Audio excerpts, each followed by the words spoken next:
Ang dapat na mangyari, yung mga ready ng isang pangkaso, ano na ba ang mga nakikita kong ready ng isampa na kaso? Yung kay Villanueva, tapos na eh. Yung kay Jinggoy, tapos na rin eh. Pinasa na ng DOJ sa ombudsman. Napanood natin yan. Inanunsyo na ng Department of Justice na tapos na sila sa preliminary investigation ng kaso ni Villanueva at saka ni Estrada. Nandun na. Pinasa na nila sa ombudsman. So dapat sa ombudsman, bilis-bilisan, i-file na yan sa Sandigan Bayan para makakita na tayong may aarestuhin na naman at makukulong. Oh, yun. Di ba? Mga kabunyog, ano bang nangyayari na kay ano? Ano bang nangyayari na kay Buying Rimulya? Ombudsman Buying, andyan na sa'yo, bilis-bilisan mo na. Gusto nang makakita ng taong bayan ng makukulong na big fish. Oh, nakulong si Bong Revilla, January pa yata yan. 'Di ba? January pa yan. Anong buwan na ngayon? Magi-April na. Magsisimana Santa na. 'Di ba? So dapat kasuhan na. Ang alam natin, ready na yung kaso kay Villanueva eh. Yung kaso kay Jinggoy, ready na rin. Yung dun sa kongresistang si Ed Biquiap, yung magkapatid, Garjola, kasuhan na rin yan. Para makakita tayong makukulong na senador at congressman. Di ba? Pangalawa, anong dapat nang gawin? Yung mga investigasyon ng Blue Ribbon, ipatawag din si Amina Pangandaman. Ipatawag din si Adrian Bersamin. Dapat kay Senador Ping Lacson, ipatawag yun. Bakit hindi pinapatawag si Amina Pangandaman? DBM Secretary ka dati, nung panahon ni PBBM? Ikaw yung dating DBM Secretary? Ibig mong sabihin, winawaldas na ang pera ng bayan, hindi naman maliitan yan. Kung 5 million lang yan, 2 million, pwedeng hindi mo mapansin. Ito ang laki-laki ng perang pinag-uusapan. Di ba? Mga kabunyog, ano ito? Kumbaga, ipatawag dapat ng Blue Ribbon si Amina Pangandaman, si Adrian Bersamin. Di ba? Dapat yan, imbestigahan na yan ng Blue Ribbon. Hindi pwedeng si Lucas Bersamin ipatawag din. Kailangang imbestigahan yan ng Blue Ribbon. Kasi walang maniniwala na hindi alam ni Amina Pangandaman bilang budget secretary ang lahat ng yan. So, ano nang dapat gawin? Yung mga dapat kasuhan na ng ombudsman, Jinggoy, Joel Villanueva, yung mga kongresista. Pangalawa, sa Blue Ribbon, imbestigahan na yung mga hindi na iimbestigahan. Adrian Bersamin, Amina Pangandaman, imbestigahan ng Blue Ribbon yan. Ang isa pang dapat gawin yung DOJ naman. Yung DOJ, preliminary investigation na. Preliminary investigation. Ano naman ang iimbestigahan ng DOJ? Preliminary investigation. Ipatawag si Maynard Ngo, yung bagman ni Chis Escudero. Si Chis Escudero mismo, hindi pa kasi sinasailalim sa preliminary investigation eh. Yung si Traigib Ulaybar, dapat nun sinasailalim na sa preliminary investigation ng DOJ. Ang tapos na kasi yung preliminary investigation ng DOJ kay Villanueva, saka kay Jinggoy. Ang alam ko, patapos na rin yung plunder ni Manuel Bunuan. Pero dapat magsimula na naman yung preliminary investigation ng DOJ kay Chis Escudero. Kay yung Maynard Ngo, saka si Traigib Ulaybar.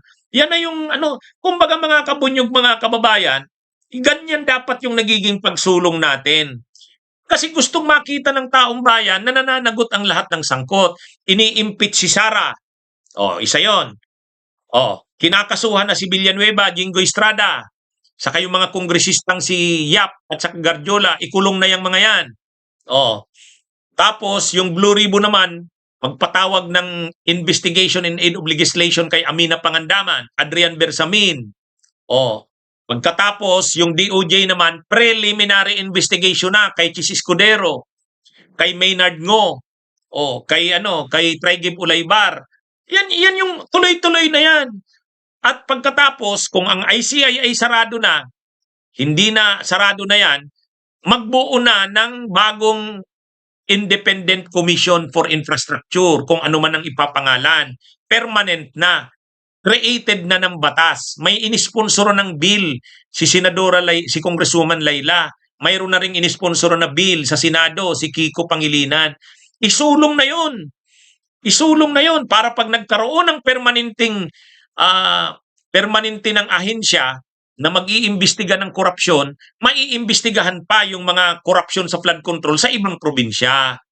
Tapos hindi na lang korupsyon sa flood control, iba pang korupsyon sa infrastruktura. Pag mayroon na namang mga bagong naimbestigahan, ipasa na naman sa DOJ para sa preliminary investigation. Pagkatapos na naman sa DOJ, sa ombudsman na naman. Tulong-tulong na yan. Tulong-tulong. Hindi dapat mawala. Hindi dapat malubayan itong laban na to. Ang taong bayan, kung dumaranas ngayon ng grabing hirap, ang taong bayan dumaranas ngayon ng grabing krisis, lalo na dito ngayon. Ang taas na ng presyo ng langis, ng bilihin. Kung gustong makita ng taong bayan, hindi ang taong bayan lang ang naghihirap. Dapat maparusahan yung mga nagwaldas ng pera ng bayan. Pinaghirapan ng taong bayan ang pera na yan. Tapos winawaldas lang ng mga kurap. Di ba?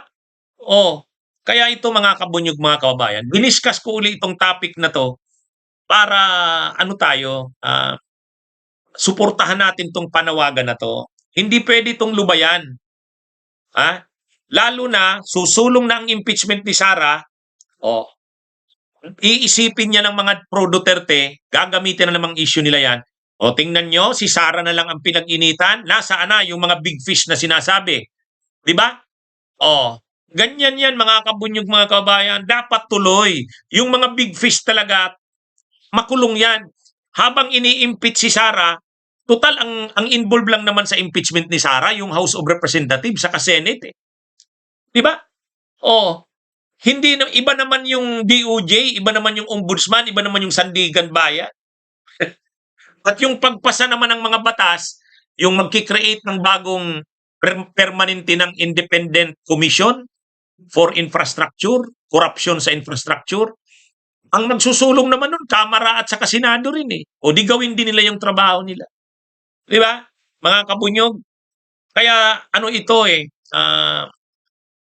grabe na ang nangyayari ngayon sa bayan natin. Tumataas na ang presyo ng langis, sobra na. Aabot na sa 130. Ang mga presyo ng bilihin, ang dollar ngayon ang $1 is 60 pesos na. So hindi papayag ang taong bayan na nahihirapan ang taong bayan, tapos itong mga kurakot, winawaldas ang pera ng bayan at wala man lang napapanagot. Hindi pwede.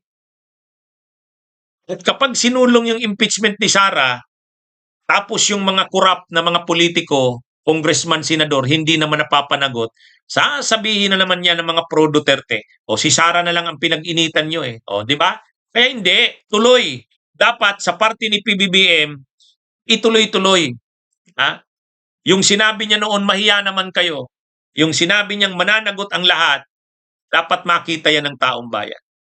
Yan kahit yung mga sila Pulong, dapat mapanagot din yan.